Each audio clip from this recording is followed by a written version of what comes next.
최근에 우리는 계속해서 우리 주기도문 내용을 함께 생각을 해보고 있습니다. 지난주에 이어서 오늘은 우리 주기도문이 이제 이렇게 구성이 있죠. 앞에 서문이 있고 뒤에 송영이 있습니다. 그 다음에 6가지의 기도가, 앞에 3가지 기도는 하나님에 관한 것, 그리고 후반부의 3가지 기도는 우리 삶에 관한 것.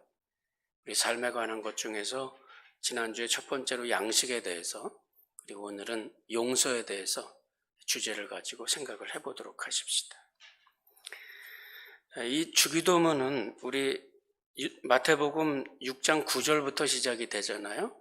그런데 8절 말씀에 보면 하나님께서 우리가 구하기 전에 우리에게 있어야 될 것을 하나님이 다 아신다고 이미 말씀을 하십니다. 그러니까 기도에 대해서 가르치시기 전에, 우리가 기도하기 전에, 우리가 요청을 하기 전에 하나님은 이미 우리의 필요한 것을 다 알고 계신다. 그러면서 기도를 가르치셨어요. 그러니까 이 기도의 내용은 단순하게 우리에게 필요한 것을 하나님께 구하고 하나님은 그것을 우리에게 주시는 그런 맥락에서 보기는 어렵습니다. 왜냐하면 그 전에 하나님이 다 알고 계시기 때문에. 그리고 우리가 계속해서 우리가 공부를 하는 것처럼 주기도문의 핵심은 어디에 있느냐면 우리의 윤리에 있습니다. 윤리라고 하는 것은 도덕적인 어떤 바른 생활, 이런 것뿐만이 아니라 윤리라고 말할 때는 우리의 삶과 관계가 있다는 이야기입니다. 그리고 우리의 행동과 관계가 있다는 이야기예요. 그래서 주기도문의 기도의 내용들은 거의 다 대부분이 하나님, 내가 어떻게 살고 싶습니다 하는 의지적인 결단들이 포함이 되어 있어요. 오늘 제가 이 말씀을 서두에 먼저 드리는 이유는 우리에게 죄 지은 자를 사하여 준 것 같이 우리의 죄를 사하여 주옵소서. 마치 이것이 조건처럼 생각이 들 때가 있어요. 그러니까 조건으로 내가 다른 사람을 용서한 것처럼 하나님 우리를 용서해 주옵소서. 내가 다른 사람을 용서하지 않으면 하나님은 우리의 죄를 용서하지 않는 것처럼 이렇게 이해를 할 때가 있는데, 그것은 이 주기도문의 이 내용을 약간 빗나가게 해석을 하는 겁니다. 그래서 제가 제일 서두에 지금 주기도문의 내용들은 요청과 응답 이런 것보다는 내가 어떤 삶을 살겠다고 하는 윤리적인 특성들이 훨씬 더 많이 있다, 이렇게 이해를 하시고, 그런 맥락에서 이제 오늘 이 후반부의 3가지 기도 중에서 제2청원, 용서에 관한 내용, 그것을 우리가 이해를 하셔야 될 겁니다. 이 3가지 주제, 양식과 용서와 구원, 다음 주에 이제 구원에 대해서 우리에게 시험에 들지 않도록 또 악에서 구원해 주시기를 우리가 이제 구하게 되잖아요. 이 모든 내용들은 순서가 있는 것은 아닙니다. 양식이 먼저 나왔으니까 하나님은 우리가 먹고 사는 게 그래도 가장 급한 거 아니냐, 그래서 하나님께서 가장 먼저 양식을 구하라고 하셨다. 그렇게만 볼 수 없는 거는 이 3가지가 전부 다 그리고로 연결이 되고 있습니다. 그러니까 이 모든 것은 동시적이에요. 이것이 먼저고 저것이 나중이 아닙니다. 그 양식이라고 하는 것을 구하지만 용서라고 하는 것과 구원이 그 뒤가 아닙니다. 어떻게 보면 양식이라고 하는 것보다 훨씬 더 뛰어넘는 그것이 이제 용서고, 또 용서보다 훨씬 더 뛰어넘는 것이 구원입니다. 이런 확장의 개념 가운데에서 주기도문의 후반부 내용들을 우리가 잘 이해를 하면 앞으로 이 주기도문을 우리가 늘 낭송하는 거니까 그것을 통해서 기도하실 때 아마 이런 기도를 이렇게 해야 되겠구나 하는 그런 이해가 좀 많이 되리라 생각이 듭니다. 말씀드린 대로 양식 청원도 역시 마찬가지입니다. 지난주 제가 말씀드린 대로 양식에 관한 기도는 우리에게 필요한 거니까 하나님 주시옵소서. 그 내용은 이미 다 하나님 알고 계세요. 들의 백합화를 입히시고 공중에 나는 새를 먹이시는 하나님께서 우리에게 필요한 것들을 이미 다 준비해 두셨고 또 우리는 그 가운데서 살아가고 있습니다. 말씀드린 대로 우리가 노력해서 얻는 것은 그 중에 굉장히 일부분들입니다. 가서 사냥을 해서 동물을 잡아서 먹어도 이미 그 자연 속에서 자유롭게 자라면서 성장해 갔던 그런 과정에 하나님의 도우시는 은혜가 없이는 동물들은 살 수 없고 그것을 우리는 그저 사냥을 해서 먹는 것뿐이고 농사를 지어도 내가 씨를 뿌리고 물을 주는 것 같지만 자라나게 하는 이는 하나님이세요. 내가 물을 주어서 돌보는 것 같지만은 그러나 그보다 더 큰 부분에 하나님의 도우심이 있어야 우리는 삽니다.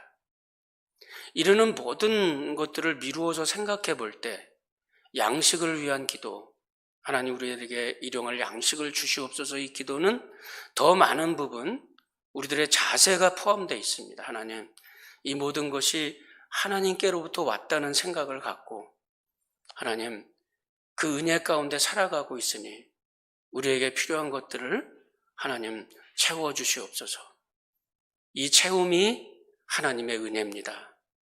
그런 믿음과 그런 의지, 그런 윤리를 갖고 산다는 뜻, 이것이 여기에 포함되어 있습니다. 용서도 역시 마찬가지입니다. 용서도 우리에게 죄 지은 자를 사하여 준 것처럼 우리의 죄를 사하여 주시옵소서. 이 용서에 관한 기도는 어떻게 보면 다른 사람들을 위한 기도입니다. 하나님, 나를 용서해 주시옵소서. 나는 이미 용서를 받았어요. 내가 예수를 믿었다면 하나님은 그 십자가의 은혜로 이미 나를 다 용서하고 계신 겁니다.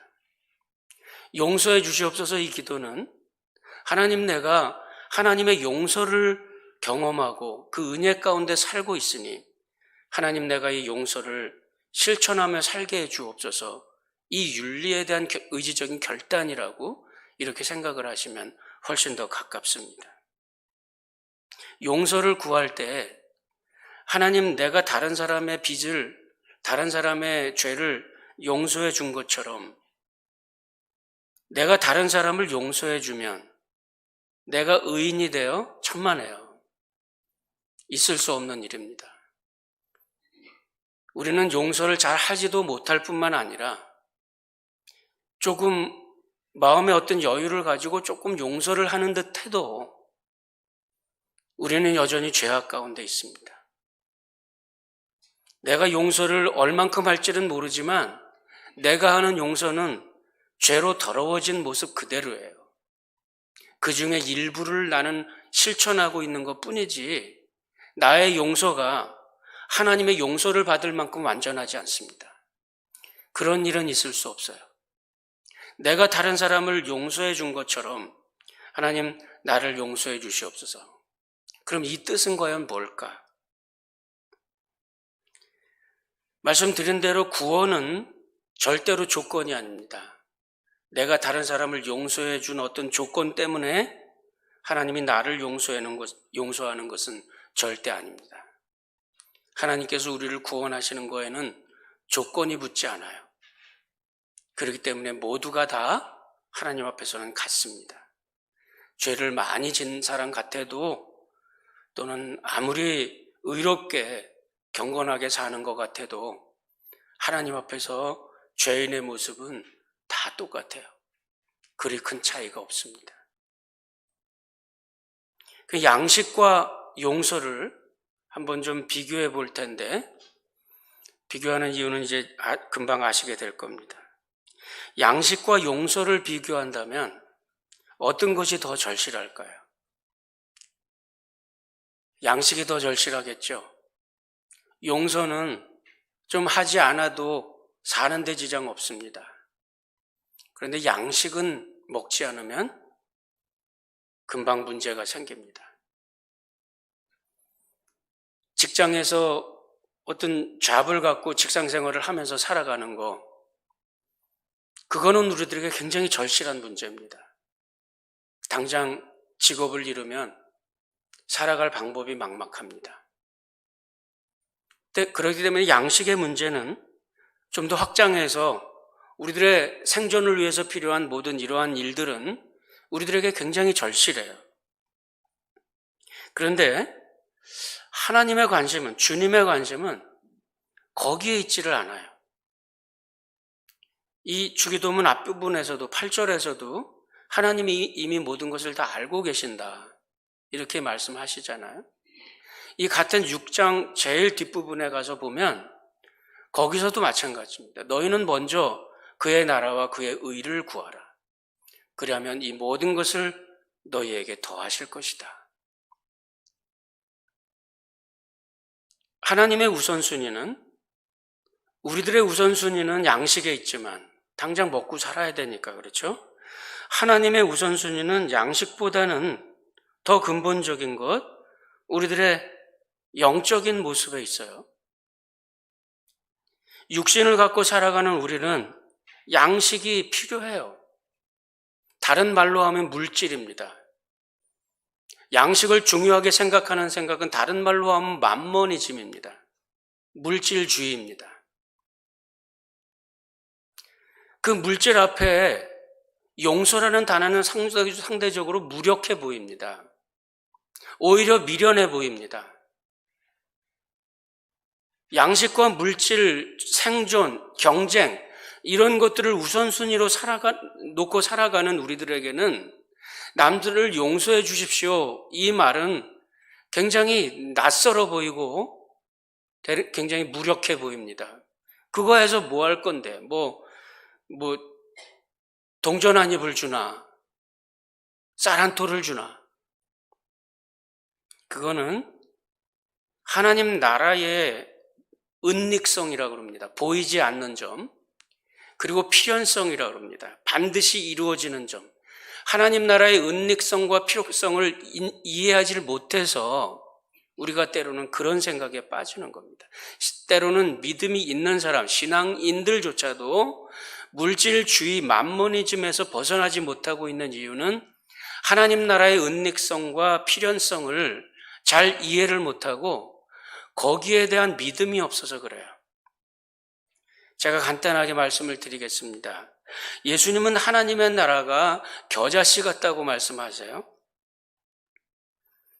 보이지 않을 정도로 작은 씨입니다. 은닉성이 있어요. 그런데 씨는 생명이 있는 씨앗, 죽은 씨가 아니라면 생명이 있는 씨앗은 언제든 조건만 맞으면 반드시 싹이 납니다. 그리고 반드시 성장을 하게 돼 있습니다. 성장을 해서 어느 순간에 가면 새들이 깃드는 정도의 큰 나무로 성장을 하게 돼 있습니다. 잘 보이지 않고 감추어져 있는데 필연적으로 성장을 해서 어느 순간에는 영향을 미치는 그런 모습으로 바뀌어 있게 됩니다. 이거는 필연적으로 일어나는 일이에요. 될 수 있고 안 될 수도 있고 하는 게 아니라 지금은 잘 보이지 않아도 반드시 이루어지는 겁니다. 또 누룩이라고 그랬죠. 하나님 나라는 누룩과 같다. 이 반죽을 해놓고 여기에 누룩을 갖다가 집어넣으면 아무리 적은 것이라도 보이지 않을 정도의 그냥 묻히기만 해도 2, 3일 지나면 빵을 구울 만큼 정도의 잘 익은 부풀은 반죽이 됩니다.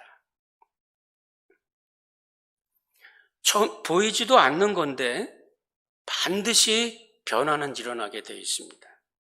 이것이 하나님 나라의 은닉성과 필연성입니다. 아무리 하잘 것 없어 보여도 지금 용서라고 하는 것이 양식에 비해서 아무리 하잘 것 없어 보여도 만몬에 비해서 믿음이라고 하는 것은 아무리 무력해 보여도 경쟁 속에서 나의 것을 조금이라도 확보를 해야 되는 그 환경 속에서 용서를 하고 희생을 하고 내어준다고 하는 것은 굉장히 무력해 보이고 미련해 보입니다. 그런데 여기에 대한 하나님의 약속은 뭐냐면 우리들에게 거대하게 보이는 이 만몬은 반드시 페르시합니다. 반드시 사멸하게 돼 있어요. 반드시 없어지게 돼 있습니다.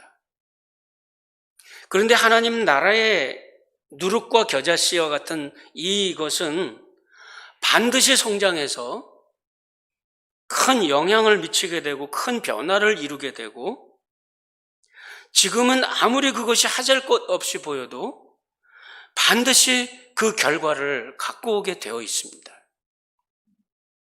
사람의 반대가 아무리 심하고 사탄의 방해가 아무리 조직적이고 치밀하다 하더라도 창조주이시고 역사의 주인이신 하나님께서 구원의 섭리를 베푸시고 하나님의 은혜를 확장해 나가는 데 있어서 그것은 하나님의 권세 아래 반드시 필연적으로 결과를 가져오게 되어 있습니다. 이것이 우리가 바라보는 하나님 나라의 권세와 세상의 만몬이 갖고 있는 그 권세의 차이입니다. 하나님의 나라가 임하는 방식은 만몬의 방식이 아닙니다. 만몬의 방식은, 물질의 방식은 당장 눈앞에 뭔가를 줍니다. 비가 와서 홍수가 나면 싹 쓸어버립니다. 바짝 마른 들판에 불씨가 던져지면 그냥 남김없이 태워버립니다. 돈을 내가 많이 갖고 있으면 그 돈을 얼만큼 내어주면 사람들은 내 앞에 굽신굽신합니다. 만몬은 일시적인 변화와 능력을 분명히 갖고 있습니다. 그러나 필연적으로 그것은 반드시 없어지게 되어 있습니다. 하나님의 영원이라고 하는 차원에서 이 세상의 시간은 순간이고 이 세상의 역사는 순간이고 하나님의 영원이라고 하는 차원에서 이 세상의 물질은 티끌에 불과합니다. 올바른 믿음을 가지고 믿음의 상식을 우리가 갖고 있다면 그것은 분명한 것이라고 우리는 그렇게 믿고 있습니다. 그렇게 고백을 하고 있습니다.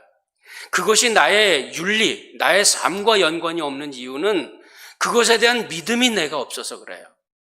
믿음이 없다는 이유는, 믿음이 없다는 것은 내가 신앙을 갖고 있지만 나의 구체적인 가치관이 만몬에 있다는 말입니다. 그것은 우리가 지금 겉도는 신앙생활을 하고 있다는 말입니다. 하나님의 나라가 임하는 방식은 폭력의 힘이 아니라 변화의 힘입니다. 폭력은 당장에 무엇을 가지고 오는 것 같지만 영원하지 않습니다.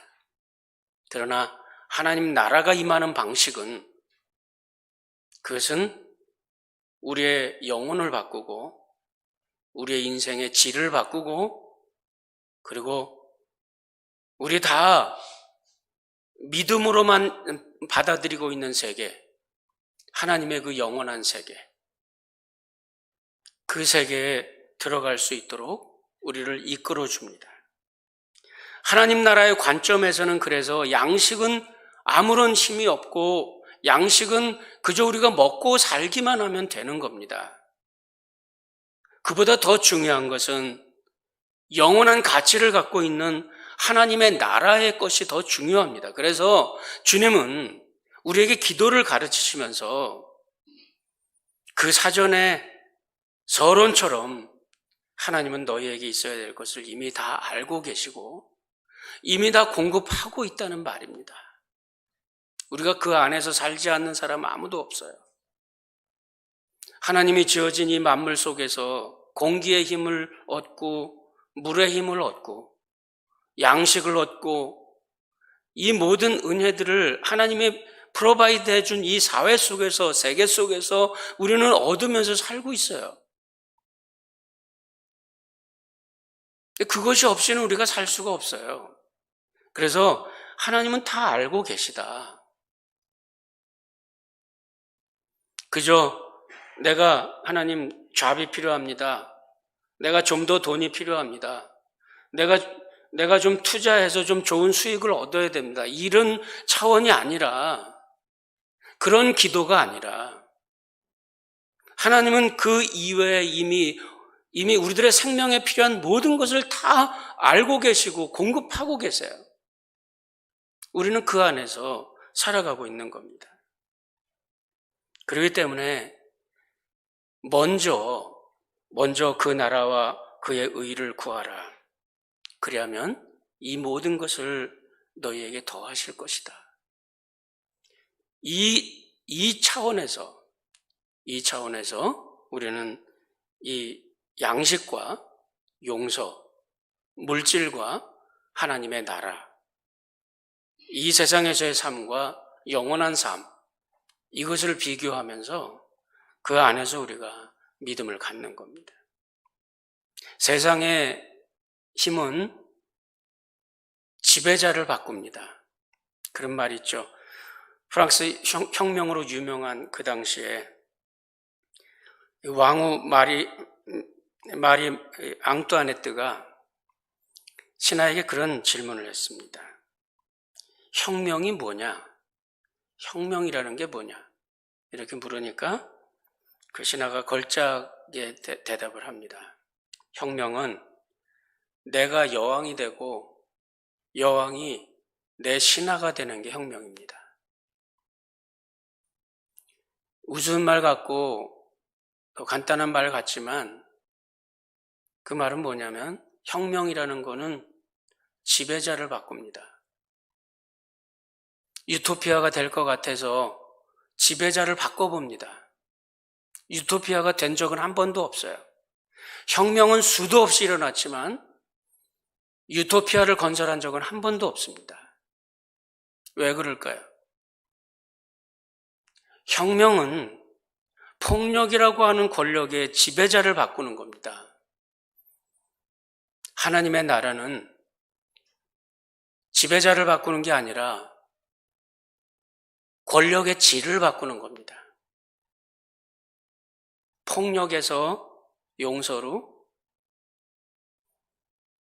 폭력에서 구원으로, 폭력에서 변화로 권력의 질을 바꾸는 것이 이것이 하나님 나라입니다. 이것이 이스라엘의 오해였어요. 이스라엘 백성들은 바벨론 포로에서 돌아와서 로마를 몰아내고 메시아가 와가지고 자기들의 정부를 건설하면 이것이 하나님의 나라고 그것이 하나님의 왕국이고 그것이 구원이라고 생각했습니다. 그렇게 해서 되는 게 아닙니다. 아주 굉장한 미스테이크를 하고 있는 거예요.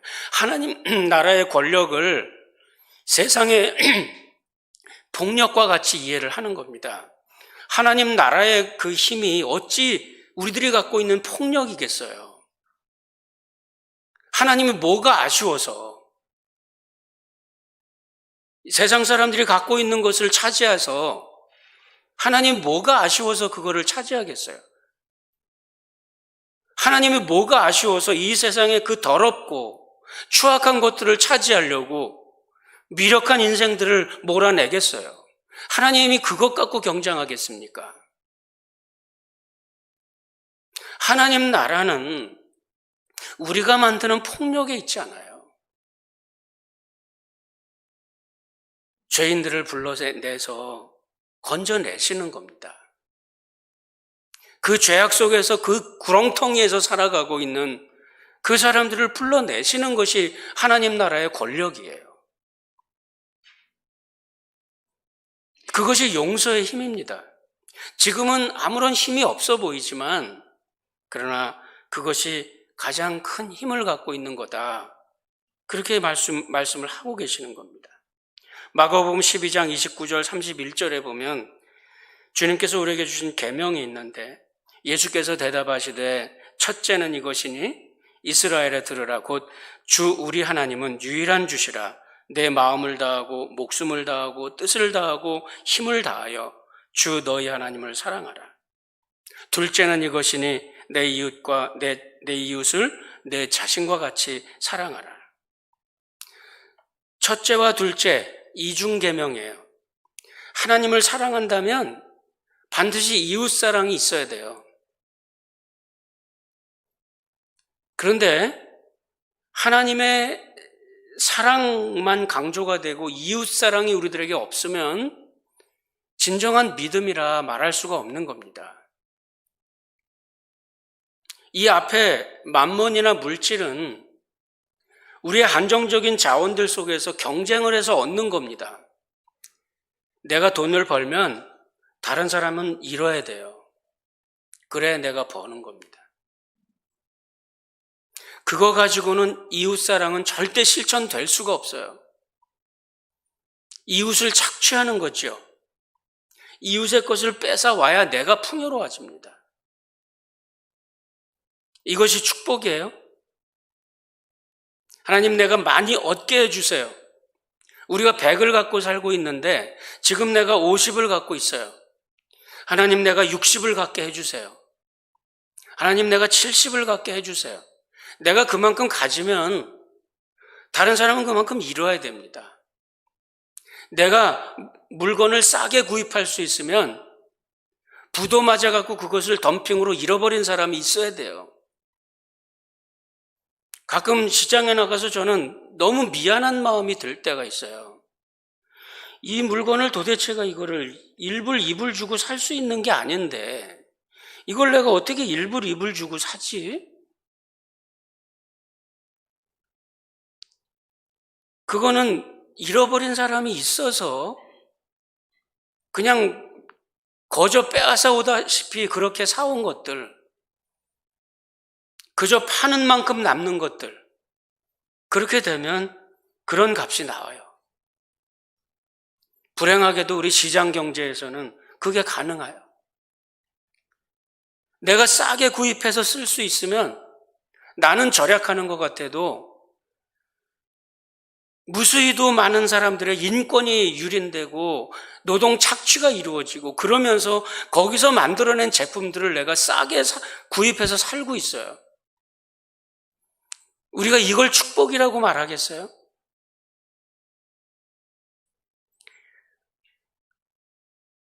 내가 하나님을 사랑한다. 거기에는 반드시 이중적인 계명이 있어요. 이웃을 사랑한다는 거죠. 이웃을 착취하면서 하나님 사랑은 이루어질 수가 없어요. 그것은 오해입니다. 이 두 가지 계명은 항상 같이 간다는 거 늘 잊으시면 안 돼요. 하나님의 나라는 믿으면 천당 가는 거지 이런 추상적이고 묵시적인 개념이 아니에요. 하나님의 나라는 구체적이고 윤리적입니다. 날마다 우리들의 삶의 순간순간에 내가 결단하고 믿음 가운데 행동하는 그런 윤리와 그런 믿음이 나에게 없다면, 이웃 사랑이 나에게 없다면 하나님 사랑은 없어요. 이것이 예수를 잘 믿는 사람들이 갖고 있는 오해 중에 하나입니다.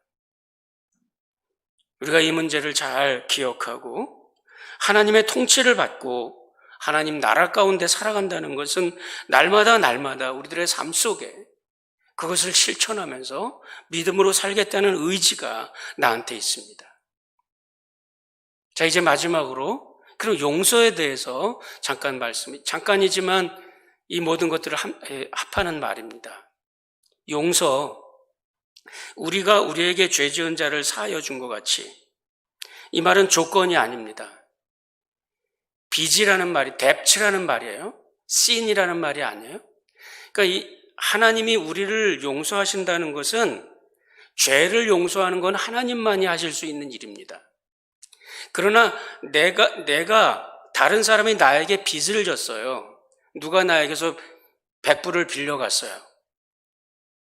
그러면 나는 그거를 탕감해 줄 수 있는 능력이 있습니다.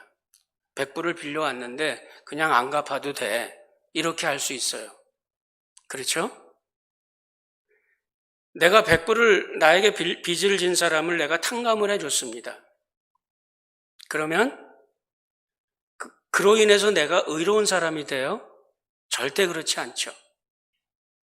이것은 하나의 비유입니다. 내가 다른 사람의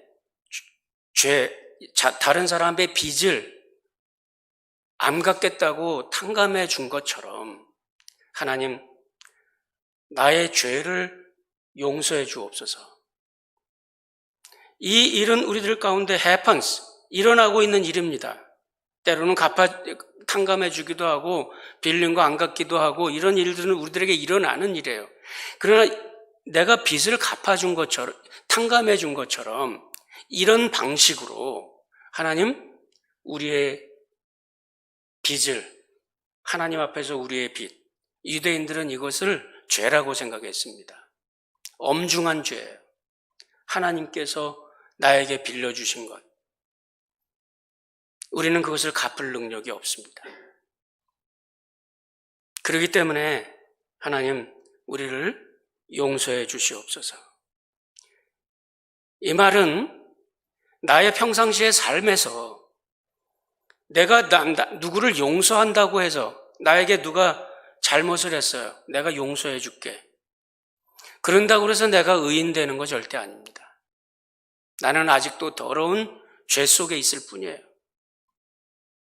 그러나 내가 용서해 주는 거 일어나고 있어요. 하나님께서 하나님의 용서를 받은 사람으로 이제는 이 세상을 살아갈 때 하나님, 내가 다른 사람을 그렇게 용서하면서 살겠습니다. 하나님, 내가 이런 용서를 실천하면서 살 수 있도록 하나님, 나를 도와주세요.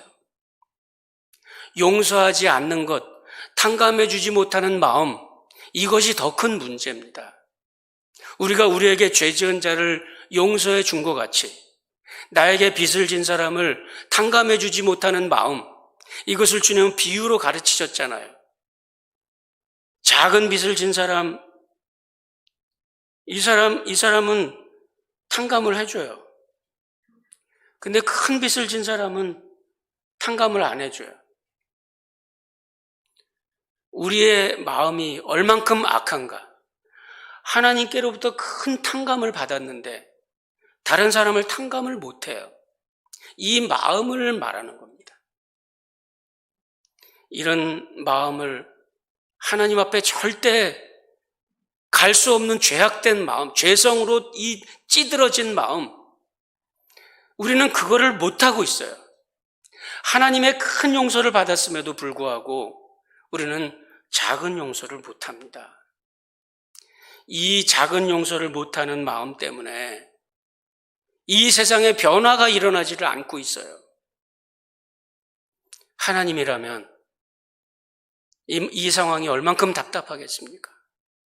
만약에 예수를 올바로 믿는 사람들이 주님께서 이 주기도문에서 요구하시는 이 제자도를 올바로 실천만 하고 있다면 아마 이 세상은 바뀌어도 수천 번 바뀌고도 남았을 겁니다. 보이지 않는 것이지만 큰 능력을 갖고 있는 것이 우리들에게는 있어요. 겨자씨는 절대로 성장하지 않고 있습니다. 우리들의 생활 속에 누룩은 절대로 그 영향력을 드러내지 못하고 있습니다. 우리들에게 있는 이 빛이라고 하는 것은 그것을 다 덮어놔가지고 빛을 주변에 절대로 드러내지를 못하고 있어요. 우리가 가지고 있는 소금이라는 것은 그저 맛 잃은 소금처럼 그저 사람들의 손에 그저 버려지고 밟힐 뿐이에요. 우리들의 믿음이 왜 이렇게 영향력이 없어서 사람들에게 밟히고 있습니까? 우리들이 가지고 있는 빛이 왜 그렇게 이 빛을 드러내지를 못해서 우리들의 빛은 절대로 이 어두운 세상 속에 빛을 내지를 못하고 있습니까? 우리들의 누룩은 어째서 그렇게 변한 능력이 없으며 우리가 갖고 있는 이 겨자씨는 왜 그렇게 온상 같은 환경에 던져져도 절대로 피지를 못하고 있을까요? 하나님의 큰 용서를 받은 사람이 이 세상 속에 작은 용서를 실천할 수 있는 능력이 없을 때 하나님의 복음은 그렇게 가려지고 그렇게 덮여지고 그렇게 버려지고 그렇게 사람들에게 밟히는 겁니다.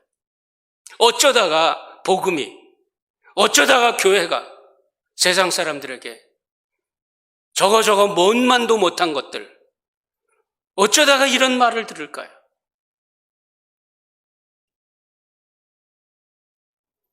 우리에게 죄 지은 자를 사하여 준 것 같이 우리의 죄를 사하여 주옵소서. 이것은 우리들의 의지적인 결단이고 윤리입니다. 그렇게 하는 동안에, 그렇게 살아가는 동안에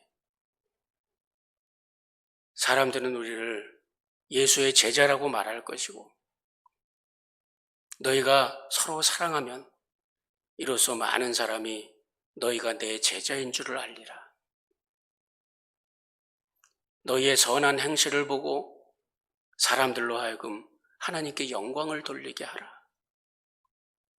세상 속에서 우리들의 모습, 무력해 보이는 일들입니다. 희생하고 용서하고 바보같이 보이는 일들입니다. 참고 눈물을 흘리고 세상 사람들 말대로 정말 병신 같은 일들입니다.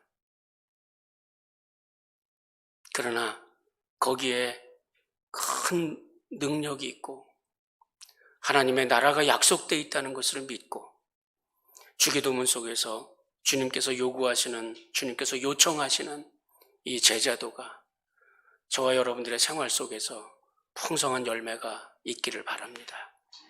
기도합시다.